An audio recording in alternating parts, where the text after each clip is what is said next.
Tous les vents qui soufflent sur les arbres ne viennent pas de Dieu.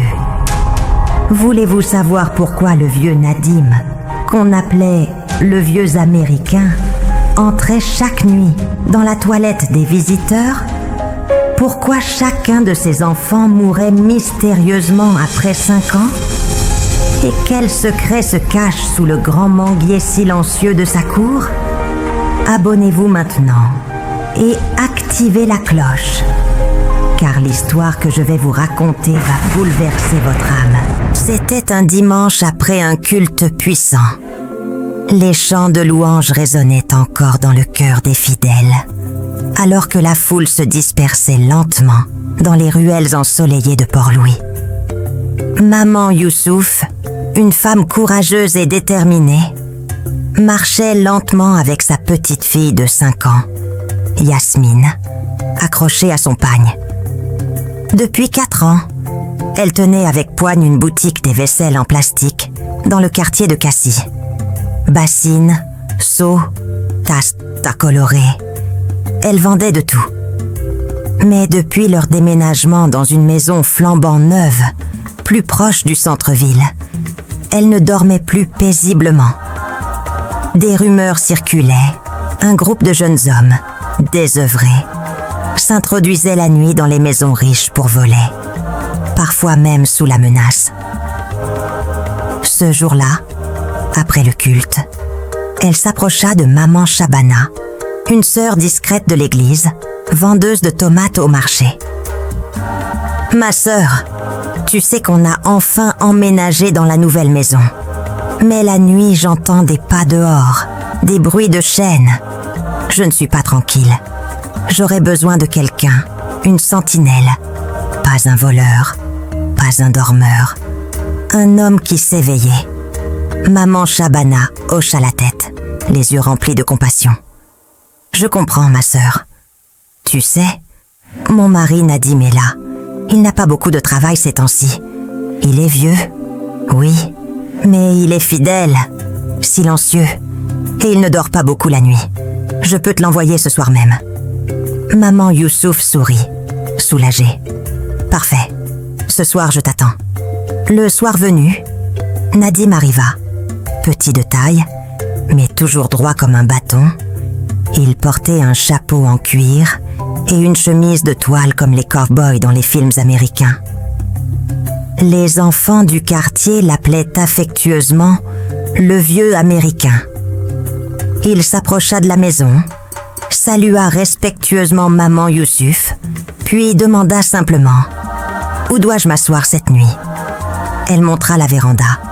Et en effet, chaque nuit, il était là, silencieux, présent, fidèle.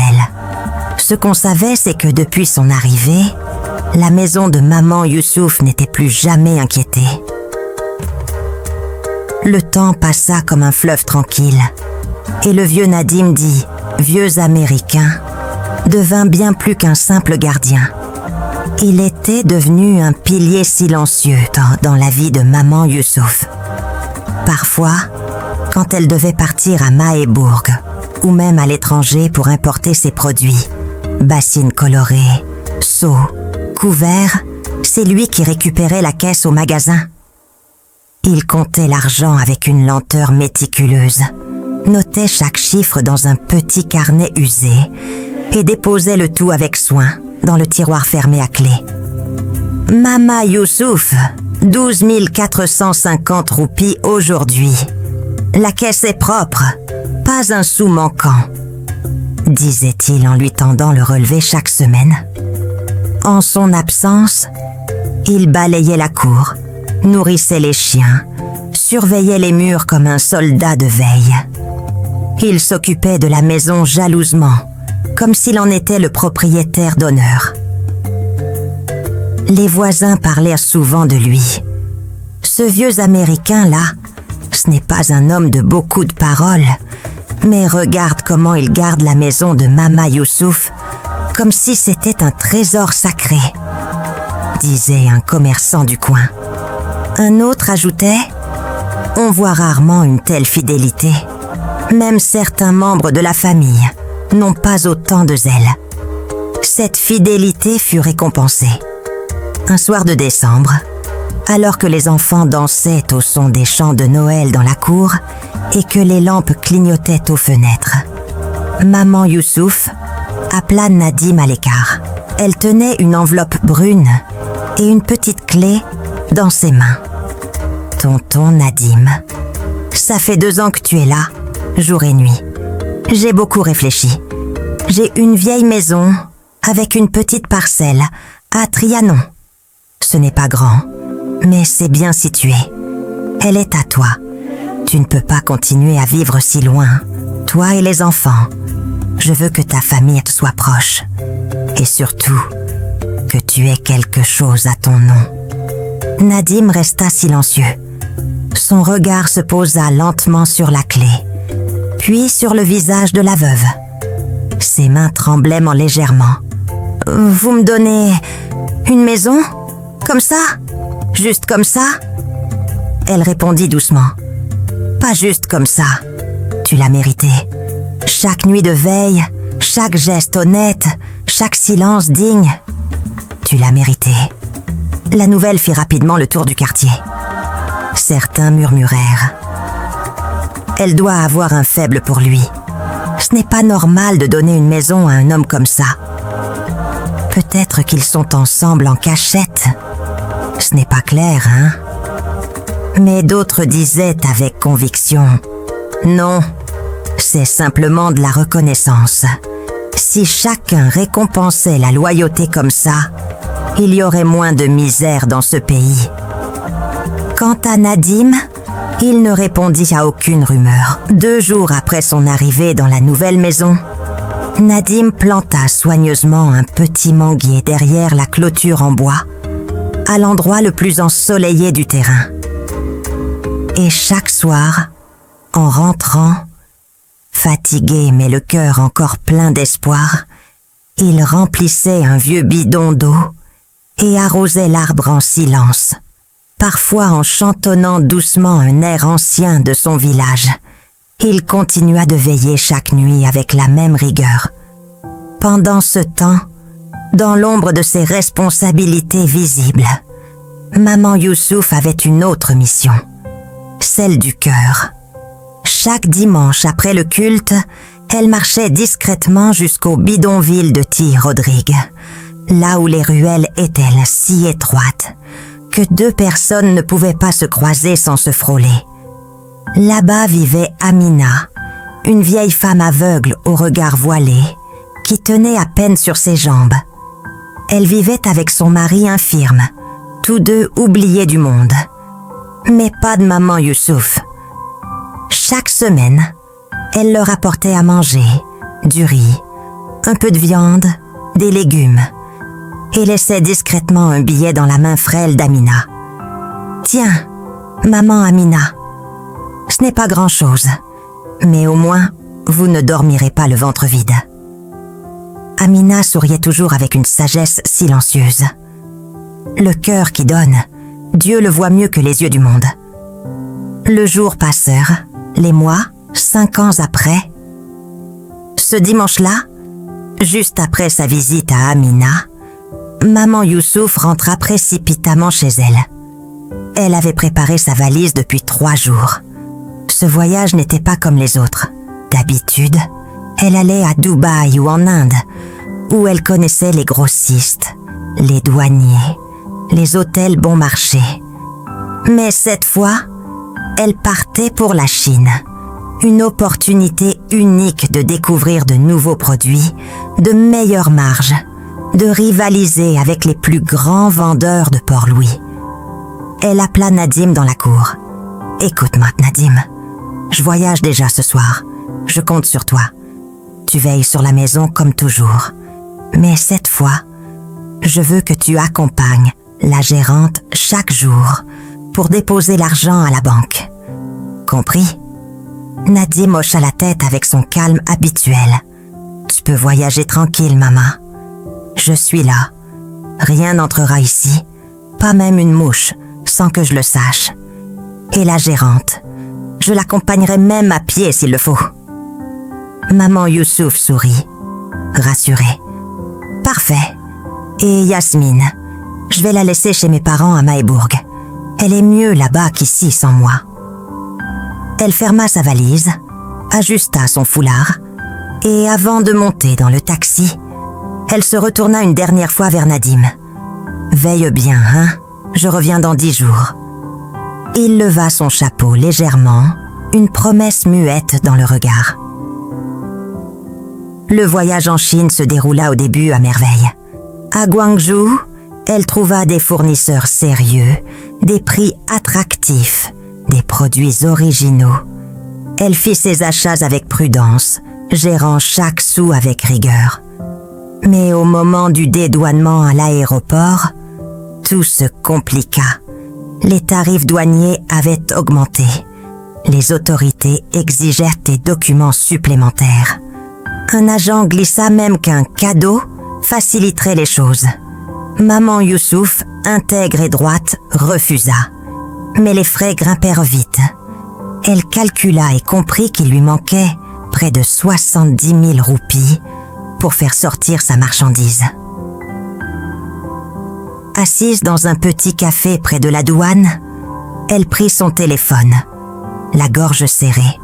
Elle appela Zara, sa caissière, une jeune femme sérieuse qui tenait la boutique en son absence. « Zara, écoute bien. Je suis coincée ici. Les frais de dédouanement sont plus élevés que prévu. J'ai besoin que tu me transfères tout l'argent que vous avez encaissé depuis mon départ. Même s'il ne reste plus rien en caisse. Je te fais confiance. Nadim est là, il t'aidera à faire le dépôt et le transfert. Compris ? » Zara répondit, un peu paniquée. « Mais il y a aussi le paiement des fournisseurs locaux, Mama. » Elle coupa doucement. « On verra ça après. La marchandise est la priorité. Sans elle, on n'a plus de business. » Zara raccrocha, le cœur lourd. Elle se tourna vers Nadim qui était en train de balayer la devanture. « Tonton Nadim, Mama Youssouf a appelé. Elle est coincée. Il faut qu'on dépose tout ce qu'on a et qu'on fasse le virement au plus vite. Tu viens avec moi ?» Il déposa son balai, remit son chapeau. « J'ai promis à ta patronne que je te protégerai. Allons-y. » Ils prirent un taxi jusqu'à la banque. Là, ils déposèrent toute la recette de la semaine, puis firent le virement vers la Chine. Nadim signa même comme témoin. Quand ils sortirent, Zara soupira. « Espérons qu'elle s'en sorte là-bas. Sans stock, on est fichu. » Nadim répondit simplement. « Elle est forte, mais même les forts ont parfois besoin qu'on les porte. » 2 jours après, maman Youssouf rentra enfin au pays, fatiguée, mais victorieuse. Le conteneur de ses marchandises était arrivé à bon port, et malgré les frais inattendus, elle avait pu ramener une belle cargaison de produits. Dès l'aube suivante, Zara, la gérante fidèle, vint frapper à la porte avec son carnet de comptes. Elles s'installèrent sur la véranda, à l'abri du soleil montant. Zara feuilleta ses papiers. « Madame, tout est là. On a bien envoyé l'argent, mais il reste la dette des fournisseurs locaux. Ils ont appelé plusieurs fois.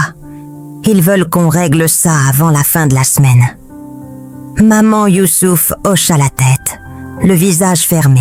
« Prends toute la recette d'hier et d'avant-hier. Tu les paies. Et dis-leur qu'ils reviennent la semaine prochaine pour le reste. Il ne faut pas qu'on perde la confiance. » Le soir même, elle alla à l'église pour rendre grâce. Ce voyage en Chine, malgré les épreuves, s'était terminé sans catastrophe. Dans la pénombre du temple, elle s'agenouilla, les larmes aux yeux. « Seigneur, tu m'as protégée loin de chez moi. Maintenant, donne-moi la force de gérer la suite. Tu sais que je ne veux léser personne. Aide-moi à garder l'intégrité. » Elle rentra tard, le cœur apaisé. Mais le lendemain matin, alors qu'elle prenait son petit déjeuner, un café noir et un morceau de pain beurré, elle entendit frapper. C'était Nadim, debout comme une sentinelle affligée, les yeux inquiets sous son chapeau poussiéreux. « Mama, ma femme maman Shabana, elle est très malade depuis hier. Elle vomit, elle ne mange plus, elle a de la fièvre. J'ai besoin d'aide. Si tu as un peu d'argent, ça m'aiderait à l'emmener à l'hôpital. Je ne veux pas qu'il lui arrive malheur, maman, » dit-il les mains jointes. Maman Youssouf baissa les yeux, embarrassée. « Écoute Nadim, je n'ai plus un sou ici. Tout est parti dans les achats et dans les taxes. Même les dettes, je suis en train de les liquider. Il faut attendre Zara. Elle revient du dépôt à midi. Je vais te donner quelques... Mais sois patient, d'accord? Je comprends, c'est dur, mais je ne peux pas créer de l'argent. » Nadim acquiesça sans un mot, les épaules basses, puis repartit lentement, la démarche lourde de soucis. Le soir, vers 18h, Zara arriva, le visage fermé, le carnet de caisse à la main. Elle entra dans la maison d'un pas lent et trouva maman Youssouf sur la véranda, les yeux fatigués. « Maman, la recette n'était pas bonne du tout aujourd'hui. À peine de quoi couvrir les petites dépenses. » Maman Youssouf ne répondit pas tout de suite. Elle se leva, prit le peu d'argent que Zara lui tendait, le compta machinalement, puis se dirigea vers l'intérieur. Là, Nadim l'attendait, les yeux pleins d'angoisse. Sans un mot, elle divisa les billets, en prit la moitié et les tendit au vieux Nadim. « Tonton, prends ça. Je sais que ce n'est pas assez, mais va vite, dépêche-toi et appelle-moi dès que tu es à l'hôpital. » Nadim serra les billets contre lui, murmura un « Merci, maman », presque inaudible, puis se précipita dehors. Il est là un taxi comme un homme traqué par le temps. Les rues de Port-Louis lui semblaient interminables. Dans sa tête, les pensées tourbillonnaient. Et si elle ne tient plus? Et si je suis trop tard? Seigneur, donne-moi quelques minutes de grâce. Quand enfin il arriva dans sa petite maison à Cité Titaba, le silence du taxi fut brisé par un cri de douleur qui sortait de la chambre. Nadim courut, poussa la porte en fer, et ce qu'il vit l'abattit d'un seul coup. Sa fille, assise à même le sol, hurlait en tenant leur maman dans ses bras. Deux des enfants pleuraient en silence dans un coin de la pièce. « Papa, elle est partie. Maman est partie. Elle n'a pas tenu. » Nadim s'agenouilla, tremblant, et prit doucement la main froide de la petite. Il resta figé, le regard vide, avant de murmurer « J'étais là, presque. Pourquoi si tard? Seigneur, pourquoi ?» Il restait là, le chapeau à terre, le regard rivé sur sa fille. Ce soir-là, il n'était plus le vieux Américain, le gardien fidèle. Il était un père brisé, un homme vidé, qui venait de découvrir que la loyauté ne suffit pas toujours à vaincre la cruauté du destin. Ce fut Zara, qui, les larmes aux yeux, apporta la terrible nouvelle à maman Youssouf le lendemain matin. Elle entra dans la maison à pas lents, le visage tremblant. « Maman, je suis passée chez tonton Nadim ce matin. Sa femme, Mama Shabana, elle est morte hier soir, juste avant qu'il n'arrive. » Maman Youssouf s'arrêta net, une cuillère en main. Elle cligna plusieurs fois des yeux, comme si ses oreilles refusaient d'entendre. « Comment ça? Elle est morte ?» Le soir même, vêtue de noir et tenant une enveloppe dans sa main, elle se rendit à la petite maison de Nadim, dans la ruelle de Titaba. Le silence autour de la maison était pesant. Des femmes assises sur des bancs récitaient des psaumes à voix basse. En entrant, elle vit Nadim et quelques mamans et papas du quartier, assis seuls près du corps, recouverts de tissu blanc. Sans un mot, elle s'agenouilla devant lui, posa l'enveloppe à ses pieds et prit ses mains calleuses dans les siennes. « Tonton Nadim, je suis venue pleurer avec toi. Ce n'est pas assez, mais c'est tout ce que j'ai. Pardonne-moi de n'avoir pas couru plus vite. Pardonne-moi. » Nadim, les yeux secs mais le visage durci, baissa doucement la tête et murmura « Maman, parfois Dieu donne et reprend. Ce n'est pas ta faute. C'est juste que cette fois, le ciel est venu trop tôt. Depuis l'enterrement, quelque chose s'était brisé à l'intérieur de Nadim, le vieux Américain. Il continuait de garder la maison de maman Youssouf. Il balayait la cour. Il s'asseyait sur la véranda chaque nuit, comme un soldat en service. Mais dans son cœur, la paix avait quitté sa demeure. Il murmurait dans son silence, le regard dur, la mâchoire crispée. Si seulement elle m'avait donné l'argent plus tôt, ma femme ne serait pas morte. Elle me l'a donné trop tard. Elle a causé ma perte. Chaque jour, cette pensée le rongeait. Et ce soir-là, alors que tout le monde dormait dans la maison silencieuse, Nadim rassembla des objets cachés dans son vieux sac en peau de léopard, hérité de son père, un héritage sombre dont personne ne connaissait l'origine. Il se dirigea discrètement vers la toilette des invités, derrière la maison. Là, dans l'ombre, il traça au sol des symboles avec une plume noire. Il marmonna une incantation ancienne, transmise dans des murmures interdits. Moyo wa hasira, funguka kwa macho yaki sasi. Une brise glaciale souffla, et un frisson parcourut ses bras. Tout à coup, le sol sembla se déformer sous ses pieds, et il se retrouva en esprit transporté sous le grand manguier de l'arrière-cour de sa maison, qui n'avait que 5 mangues, qui ne tombaient pas. Ce manguier, planté 5 ans plus tôt, était devenu immense qu'il était impossible de grimper, était devenu étrangement grand et puissant. Mais la nuit, il changeait. Il devenait un lieu sacré ou maudit, un point de ralliement pour les sorciers du quartier de Trianon. Dans les branches sombres, des silhouettes apparaissaient, masquées, murmurantes, venues de partout dans l'île. Une voix forte s'éleva parmi eux, celle du grand sorcier de la ville. « Nadim, tu nous as appelés et nous sommes venus.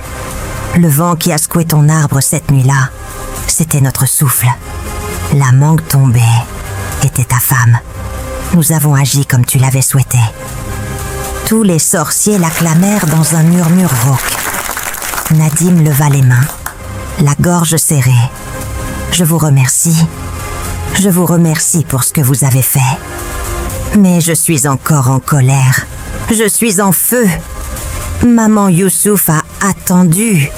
Elle m'a donné trop tard. Elle a causé la mort de ma femme. Elle pouvait aussi vendre ses bijoux, mais elle ne l'a pas faite. » Le grand sorcier s'approcha, les yeux rouges comme des braises. « Oui, je vois. Et elle a une fille. N'est-ce pas ?» Nadim acquiesça lentement. Le sorcier sourit d'un air mauvais. « C'est par sa fille que nous introduirons la souffrance dans sa lignée.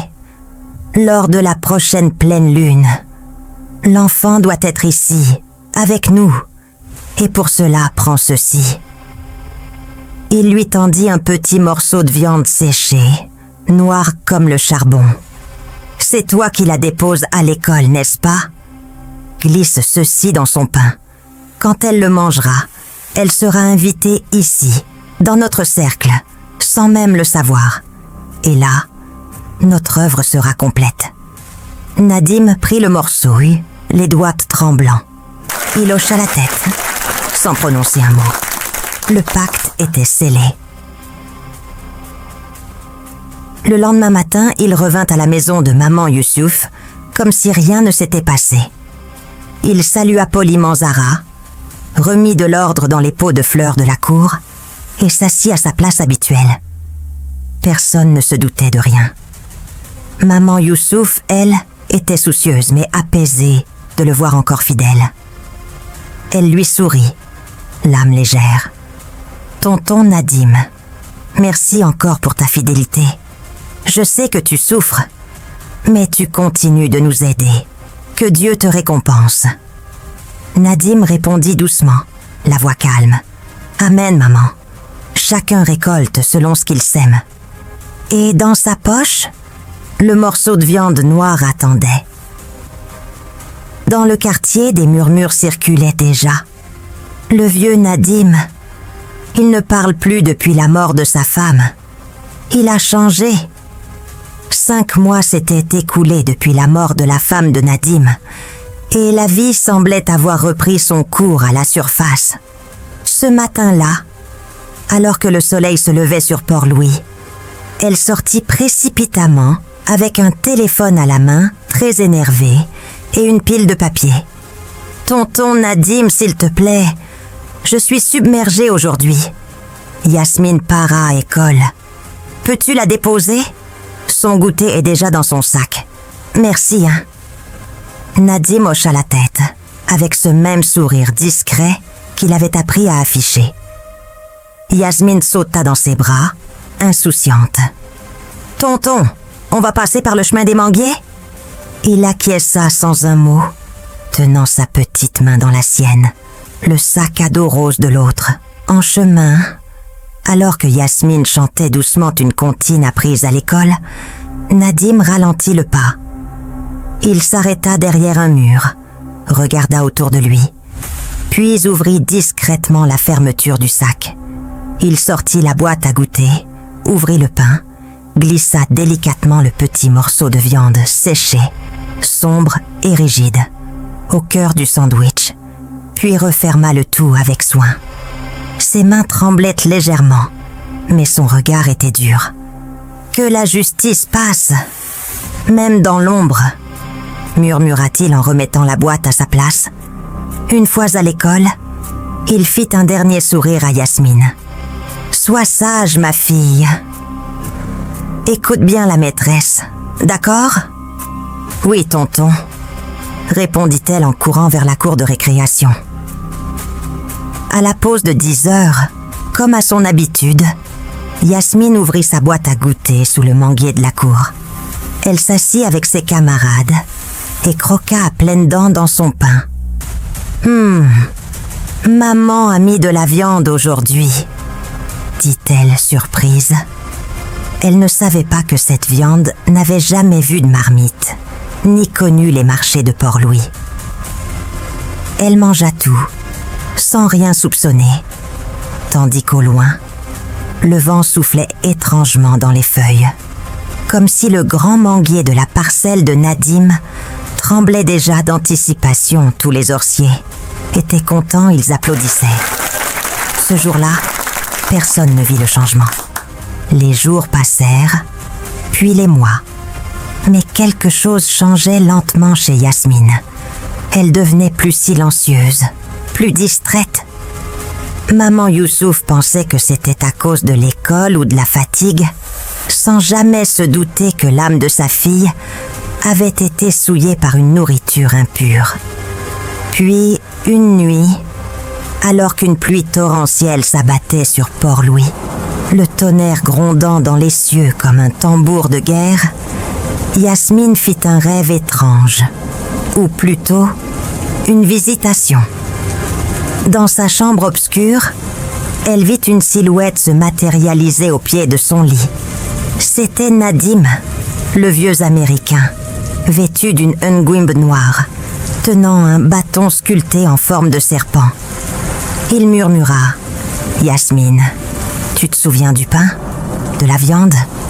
Tu l'as mangée, n'est-ce pas? Elle était à moi. Maintenant, je veux que tu me la rendes. » Yasmine, dans son rêve, répondit timidement. « Mais je ne savais pas, tonton. Je croyais que c'était maman qui... » Il l'interrompit d'un ton sec. « Alors viens, suis-moi. » Elle se leva sans résistance, franchit la porte sans bruit, pieds nus sous la pluie, et marcha jusqu'au grand manguier derrière la maison de Nadim. Là, une grande assemblée de sorciers l'attendait. Certains masqués, d'autres à visage découvert. Le grand sorcier du quartier se leva, imposant. Sa voix résonna comme un ordre ancien. « Nadim, tu as offert ta douleur, mais tu n'as plus rien à nous donner. Alors maintenant, c'est à ton offrande de nous servir. Enfant, écoute-moi. Tu vas prendre 2 choses de ta mère. D'abord, l'argent, la monnaie le plus petit de valeur dans son sac. Ensuite, une photo d'elle. Tu enfonceras une aiguille dans son pied pendant son sommeil. Et toi, Nadim, tu accrocheras l'argent à une feuille du manguier ici. Chaque fois que nous soufflerons notre vent mystique, elle perdra dans son commerce. Compris ? Yasmine hocha la tête, sans émotion. Son regard était vide, comme possédé. Nadim baissa les yeux, comme s'il hésitait un instant, puis dit « Ainsi soit-il. Elle saura ce que c'est que de perdre ce qu'on aime. » Les sorciers, en chœur, entonnèrent une mélopée obscure. La pluie s'intensifia. La réunion se termina. Le rêve se brisa. Le lendemain matin, Yasmine se réveilla dans son lit, sèche, comme si elle n'avait jamais quitté sa chambre. Mais ce qu'elle fit ce jour-là dépassait l'imaginable. Elle prit un billet d'argent dans le sac de sa mère, subtilisa discrètement une photo d'elle, et la nuit venue, alors que maman Youssouf dormait profondément, elle saisit une aiguille mystique trouvée sous son lit et la planta doucement dans le pied gauche de sa mère. Un gémissement échappa à la veuve, mais elle se retourna seulement, sans se réveiller. Le lendemain matin, une sensation de malaise envahit maman Youssouf. Son pied gauche lui faisait mal, comme piqué, et dès l'ouverture de la boutique le matin, une cliente se plaignit d'un produit défectueux. Une autre refusa de payer, et une troisième revint demander un remboursement. Ce fut le début d'une spirale étrange et inexpliquée. « Ce n'est pas normal », dit Zara ce soir-là. « Il y a quelque chose qui ne tourne pas rond. On dirait que tout se retourne contre nous jour après jour. » Personne ne soupçonnait la petite Yasmine, sage et souriante, qui jouait dans la cour, ni que chaque nuit, au pied du manguier, une feuille tremblait sous le poids d'un billet, et que le vent, silencieux et cruel, faisait son œuvre à chaque rafale. Depuis la mort brutale de sa femme, Nadim, que tout le monde appelait le vieux Américain, n'était plus le même. Dans le silence de ses pensées, il murmurait des paroles chargées de rancune. Si seulement cette maman Youssouf m'avait donné l'argent plus tôt, si elle n'avait pas calculé, hésité, négocié, ma femme ne serait pas morte. Chaque regard qu'il posait sur maman Youssouf était lourd de colère contenue. Il souriait encore parfois, par habitude, mais ses yeux ne brillaient plus. Un mois après les événements étranges autour du manguier de Nadim, tout semblait sombrer lentement dans l'ombre, y compris la paisible petite église du quartier. Mama Youssouf, autrefois une généreuse donatrice, peinait désormais à payer la location de la parcelle qui abritait l'assemblée. Le pasteur Mo, homme de foi mais aussi de discernement, sentait le poids du combat spirituel s'alourdir. Les bancs étaient de plus en plus vides, les dîmes devenaient maigres, et malgré les prières, aucune réponse ne semblait venir de Dieu. Elle vivait recluse depuis plusieurs jours, rongée par une migraine persistante et mystérieuse. Assise dans un fauteuil de rotin, les yeux cernés, elle accueillit le pasteur avec un faible sourire. « Mama Youssouf, je viens avec une grande préoccupation. Depuis quelque temps, les finances de l'Église sont en chute libre. J'ai le sentiment que nous devons chercher la face de Dieu plus sérieusement. Peut-être que quelque chose nous échappe. Elle soupira profondément, hochant lentement la tête. « Tu as raison, mon fils. Quelque chose ne va pas. Je le sens aussi dans mon corps. Cette douleur qui ne me quitte plus depuis des semaines.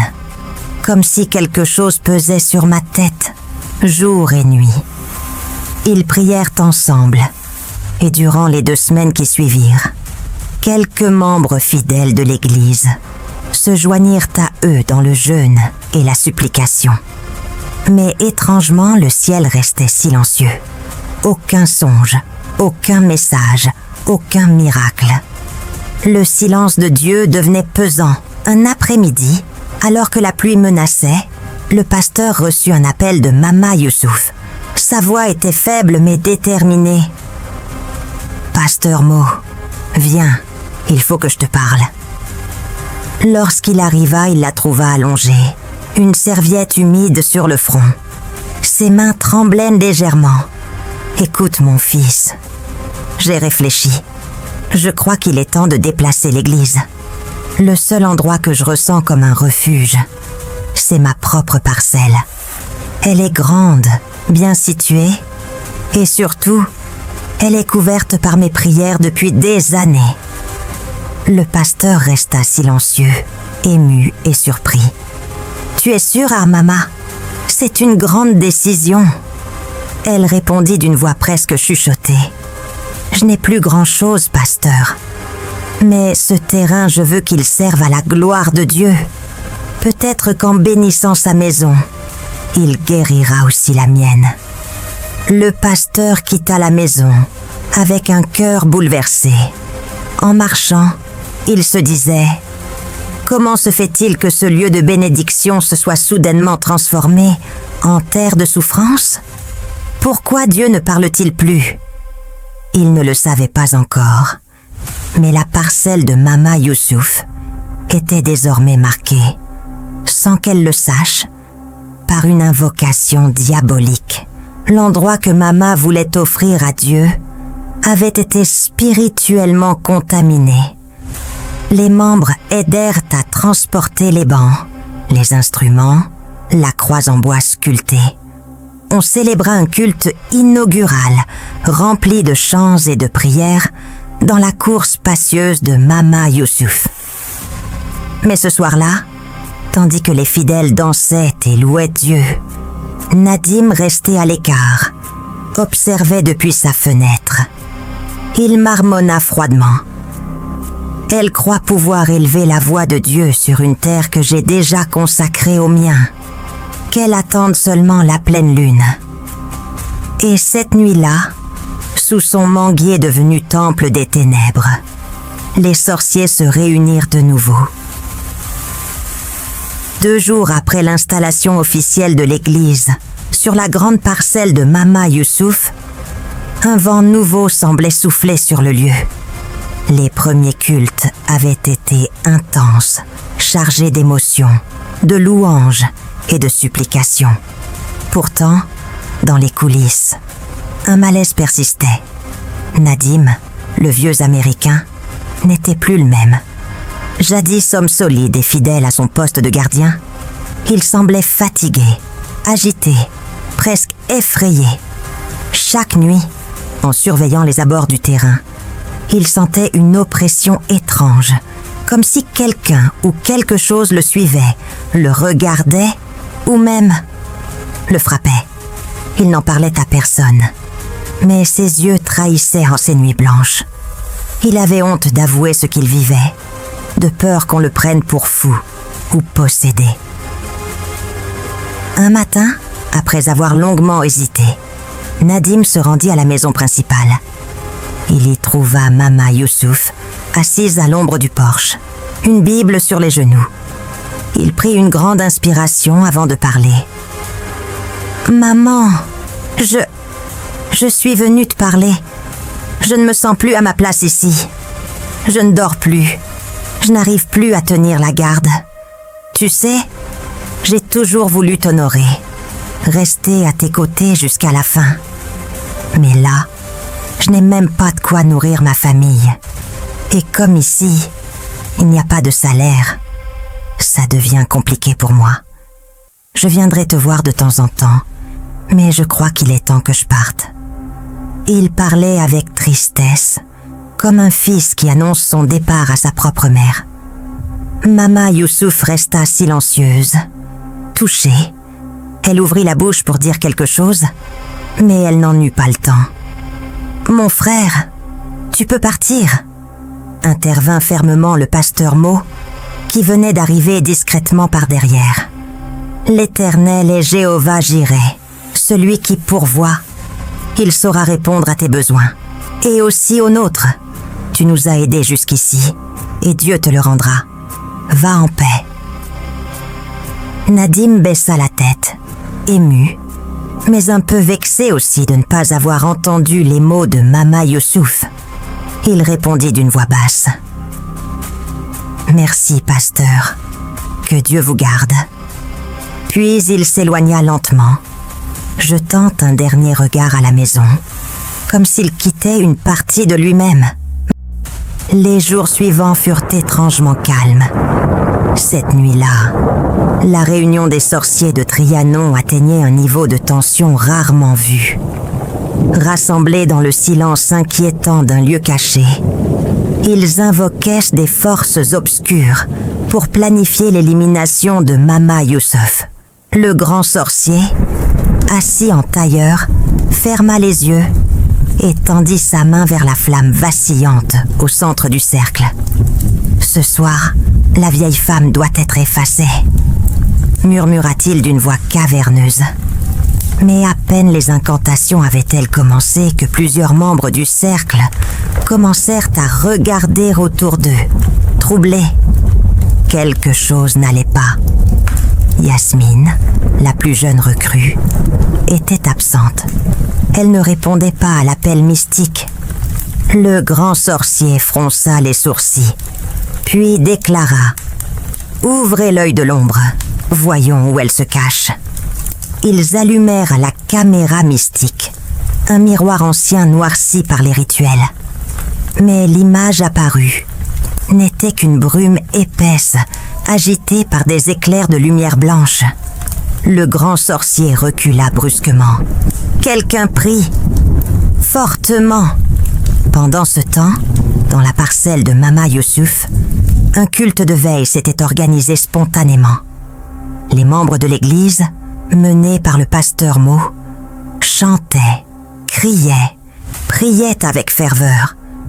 Des chants de délivrance retentissaient. « Jésus-Christ est Seigneur, tout genou fléchira devant lui. » L'atmosphère devenait lourde, mais chargée de feu spirituel.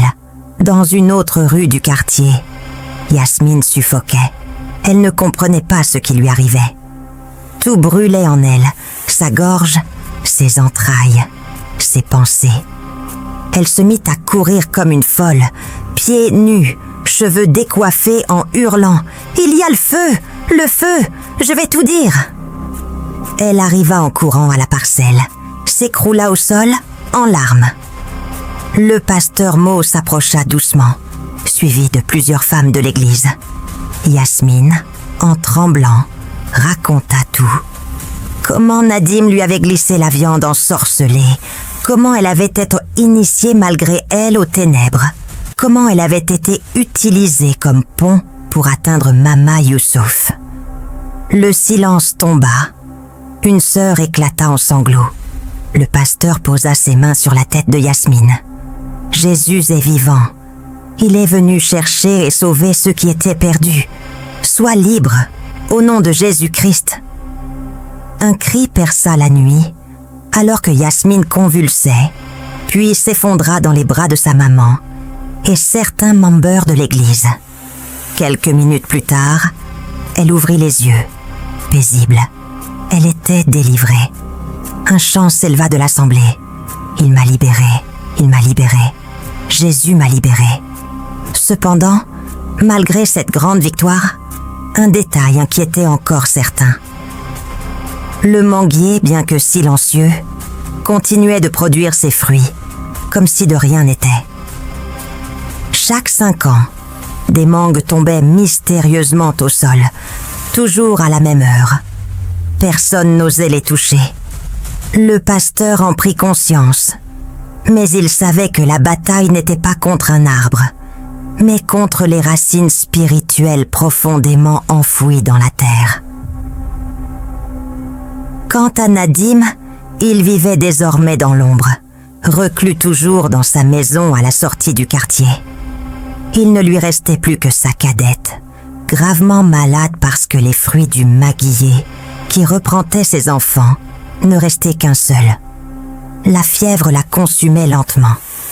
Nadim, rongé par la culpabilité, évitait les regards, évitait même son propre reflet. Certains disent qu'on l'a vu pleurer la nuit. D'autres disent qu'il murmure seul, appelant sa femme et ses 6 enfants disparus. Les sorciers, malgré tous leurs efforts, ne purent jamais franchir la barrière spirituelle qui entourait Mama Youssouf. Ce qu'ils ignoraient, c'est que ses nombreuses années de bonté, ses dons aux pauvres, son soutien inlassable à l'Église, ses prières sincères avaient construit autour d'elle une muraille invisible, une couverture divine impénétrable. Chaque repas offert, chaque orphelin aidé, chaque offrande opposée avec foi, était montée devant Dieu comme un souvenir vivant. C'était cette générosité discrète, faite sans attendre de retour, qui avait bâti un refuge céleste autour d'elle. Même les puissants esprits invoqués contre elle rebondissaient, comme sur un bouclier de feu. Et tandis que les sorciers s'épuisaient à lancer sort après sort sans effet, Mama Youssouf, affaiblie physiquement mais forte en esprit, continuait de chanter dans sa maison. Mon Rédempteur est vivant. Ce fut un enseignement silencieux pour tout le quartier. Le bien ne meurt jamais, et ceux qui sèment la miséricorde récoltent la protection. Car au jour du danger, ce ne sont pas les cris qui parlent, mais les actes de justice qui crient plus fort que les incantations. Voilà, notre belle histoire d'aujourd'hui touche déjà à sa fin. Si tu ne t'es pas encore abonné à cette chaîne, c'est le moment parfait pour le faire. Clique sur s'abonner et n'oublie pas d'activer la cloche pour ne rater aucune de mes prochaines histoires. Crois-moi, tu ne veux pas passer à côté. Et pour vous, mes fidèles abonnés, merci du fond du cœur. Votre présence, vos commentaires, vos partages, vos prières parfois, tout cela me donne la force de continuer à raconter ces histoires qui marquent les cœurs. On se retrouve très bientôt pour une nouvelle histoire.